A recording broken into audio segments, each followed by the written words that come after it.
السلام عليكم ورحمة الله وبركاته. ازيكم عاملين ايه؟ يا رب تكونوا بخير. النهاردة هعمل معاكم قرنبيط. هنعمل القرنبيط النهاردة ان شاء الله بطريقة عادية جدا زي الامهات زمان اللي هي بنسلقه وبنعمل له المقادير اللي احنا هنشوفها مع بعض. وهنعمل معاها صوابع من البطاطس اهو. هنشوف المقادير مع بعض. دي قرنبيطة كده يعني وسط، قطعتها، ما بحبهاش تبقى كبيرة زي ما انتم شايفين. ومعايا هنا خضرة كزبرة، ومعايا هنا راس توم صغيرة كده، ومعايا بطين، وهنا معايا البهارات معلقة ونص من الدقيق، ومعايا معلقة كبيرة من النشا وكمون وفلفل وملح. وهنشوف مع بعض. اول حاجة هنسمي ونعمل نحط القرنبيط. معايا هنا حلة حطاها، هنحط شوية كمون وشوية ملح. هنحط الملح بسم الله، وهنحط الكمون، وهنحط القرنبيط زي ما انتم شايفين كده بسم الله.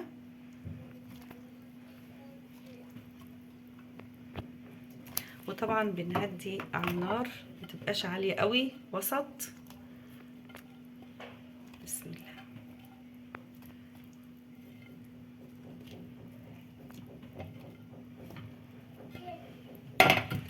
زي ما انتم شايفين كده. غطيتها بالميه زي ما انتم شايفين. حسيت ان هي ناقصها الميه، لازم تتغطى يا جماعه عشان ايه؟ تاخد سوي مظبوط.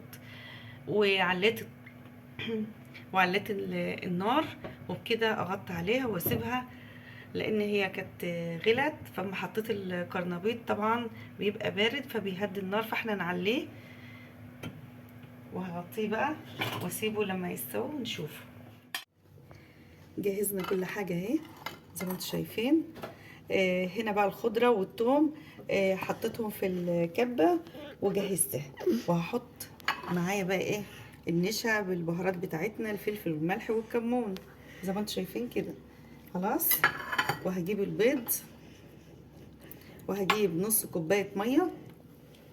ايه بيضة بيضة اهي بيضة بسم الله. بيضة بيضة ونقلب بيضة مع بعض. بسم الله الرحمن الرحيم. قلبي زي ما انت عايزه بقى بايه. ومعايا طبعا البطاطس زي ما انتم شايفين كده مقطعاها. بحب الصوابع الحلوه ديت، ما تكونش يعني ايه تخينه، بتبقى وسط حسب يا انس. ثواني. شايفين القرنبيط زي ما انتم شايفين؟ بحب ان انا اعمله صغير، بيبقى شكله حلو قوي، وبتقدري ان انت تمسكي الحاجه كده اللي تعرفي تاكليها بدل ما تبقى كبيره. اهو شايفين ده القوام بتاعه زي ما انتم شايفين كده. هنجيب بقى اهي قرنبيط بسم الله. بيضة ماتشيطة ونجيب ايه ايه ده اهي ايده حاجه كده ايه. حاسب يا انس بس ايه نغطسها فيها كده كويس عشان يا ماما نروح ايه عند النار كده. والله حطيت الزيت، ولازم يا جماعه تحطوا زيت كتير زي ما انتم شايفين كده، لان انتوا عارفين القرنبيط دوت بيشرب يعني زيت كتير. فطبعا احنا حطينا نشا مع دقيق زي ما انتم شايفين. بصوا كده الطريقه. طبعا مش اي حاجه نحطها، يعني ما نكتريش الميه. شايفين ده السمك بتاعه عشان ما يبقاش ميه معانا. يبقى احنا معانا بطين او 3 على حسب البيضه اللي عندك كبيره اهو زي ما انتم شايفين كده. بسم الله اهي. هنعمل بقى ايه واحده واحده كده. نحط القرنبيط، نقلبه بقى كده بالراحه. طبعا انت بتعرفي السوي، بتتكي على الطرف ده كده وتشوفي السوي بتاعه اهو. شايفين ده السمك بتاع ايه الخلطه اللي احنا عاملينها؟ شايفين كده متبقاش ميه سايب. هنقلب القرنبيط نحطها في جنب كده لسه شويه.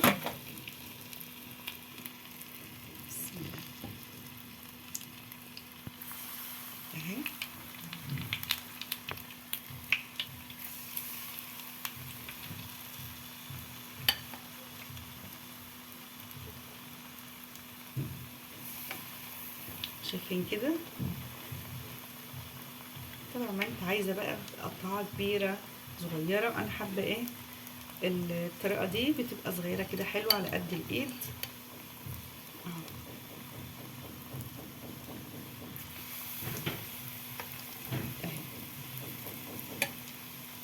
تقدري تتحكمي بقى في تقلبيها، والتحميل بتاعها بيبقى جميل جدا اهو. بسم الله زي ما انتم شايفين.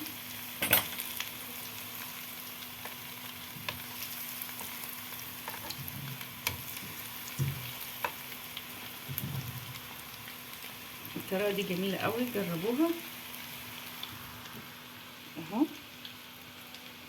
طبعا بقلب بالراحه كده، بجهزها واقوم اخده بمسكها بقى كده. طبعا اهي نحطها كده، هو ما بياخدش وقت معانا اهو. ولو عندك الكرنبيط زياده وتعملي الكميه بتاعتك اللي انت عايزاها، والباقي حطها في الفريزر. انا بحطها في الفريزر، بتقعد عندي وقت ما بيسيبهاش اي حاجه. احط لها شويه ملح، شويه كمون،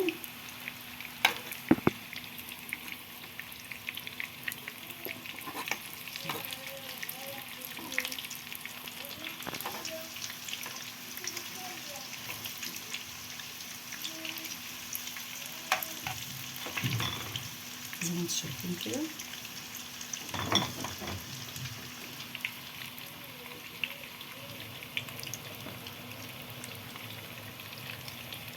بسم الله.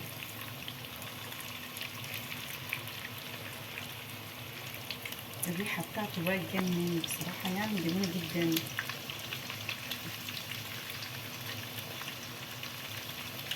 لازم تحطي زيت كتير علشان الكرنبيط يكون ايه، ياخد راحته كده في التحمير. زي ما انتم شايفين بسم الله ما شاء الله. الضوء يا جماعه بتاع التصوير مش واضح قوي، انما التحمير بتاعه جميل جدا. وكمان زي ما انتم شايفين كده بيخرفش، يعني بيبقى ناشف زي ما انتم شايفين كده اهو. بصوا السوي بتاعه جميل جدا.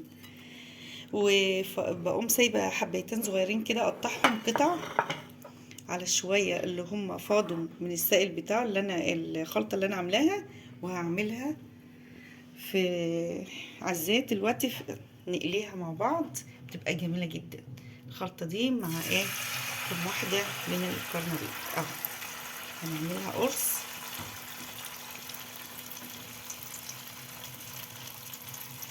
زي ما انتم شايفين كده. بس ايه نفردها بس ايه فردة بسيطة عشان يطلع القرص ايه معانا مظبوط اهو. ونهدي النار شوية اهو. ولو موجود عندك غطا نغطيها بحيث ان هي تستوي معانا من جوه وبره. نجيب غطا ونغطيها ونرجع لكم تاني نشوفها. شلت الغطا ونشوف القرص كده ما شاء الله جميل. ونبتدي بقى نعلي بقى يا جماعه النار، نحاول نمسكها بحاجه كده واحنا بنقلبها اهي عشان نغطيها عشان تستوى كده.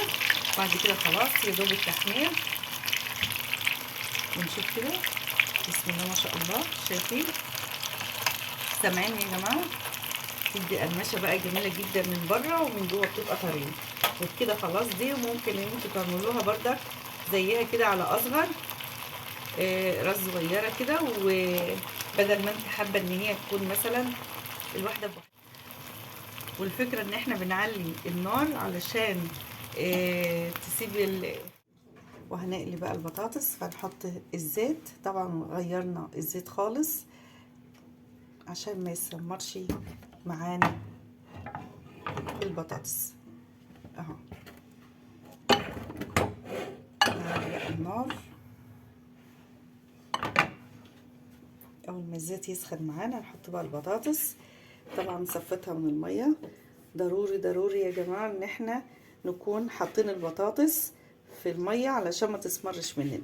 قلتها لكم قبل كده بتبقى ايه، لان في ناس بيقوموا شايلينها من الميه تيجي تبص تلاقيها غمقت معاهم، متبقاش حلوه. بسم الله. هنحط بقى البطاطس. اول ما الزيت يسخن معانا نحاول نهدي النار خالص علشان لما تيجي تحط البطاطس ما تقومش الزيت يطرطش عليكي. بسم الله. بعد كده نعليه.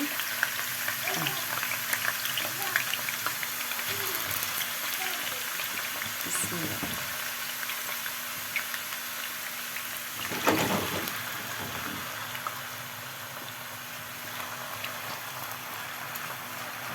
نعلي بقى البطاطس اهي. وطبعا البنات اللي هي مبتدئه لسه وكده فتاخدش بالها وتيجي تحط، طبعا بيبقى ايه يطرطش عليها، وربنا بس يسترها معانا جميعا. زي ما انتم شايفين اهو البطاطس فرفشه اهي، لان البطاطس دي اللي هي نظيفه. في بطاطس يا جماعه بتبقى طريه وبتبقى مسكره، انما دي البطاطس ديت بتبقى جميله جدا. دي اسمها سوينت اهي. البطاطس انواع، في بطاطس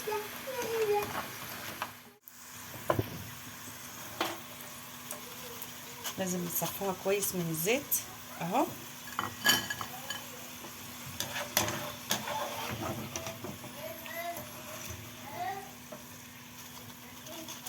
سامعين؟ دي البطاطس دي يا جماعه للتحمير جميله جدا.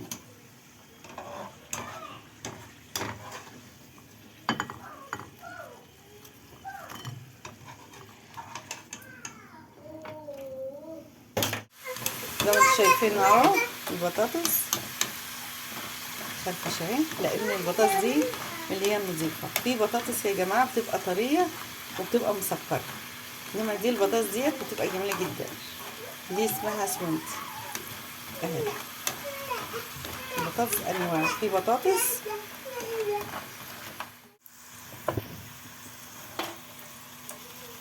لازم نصفيها كويس من الزيت اهو.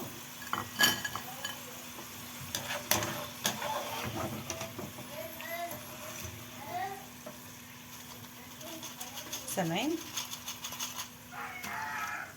دي البطاطس دي يا جماعه للتحمير جميله جدا.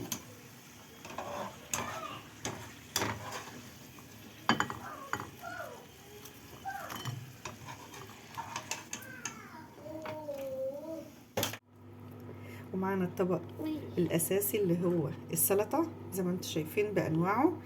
معايا هنا الفلفل الالوان الاصفر والاخضر والاحمر، وهنا طماطم، ومعانا كزبره، ومعانا هنا خيار، وهنا الثوم، ومعانا الليمون والملح.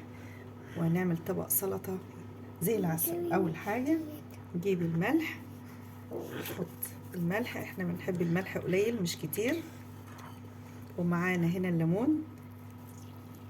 بسم الله. اهم حاجه الطبق السلطه اللي انتوا شايفينه ده اساسا يعني. بسم الله. هنقلبه بقى كده ونحضر الاكل مع بعض. ايوه اهو. ايه رايك يا انس؟ حلوه. شايفين؟ بسم الله ما شاء الله. انا يعمل اكل عنوسه. احنا بنعمل طبق السلطه ده اساسا أيوة. لانه هو مفيد. عشان زي ما انتم شايفين خلصنا السلطه، قلبناها مع بعض اهو.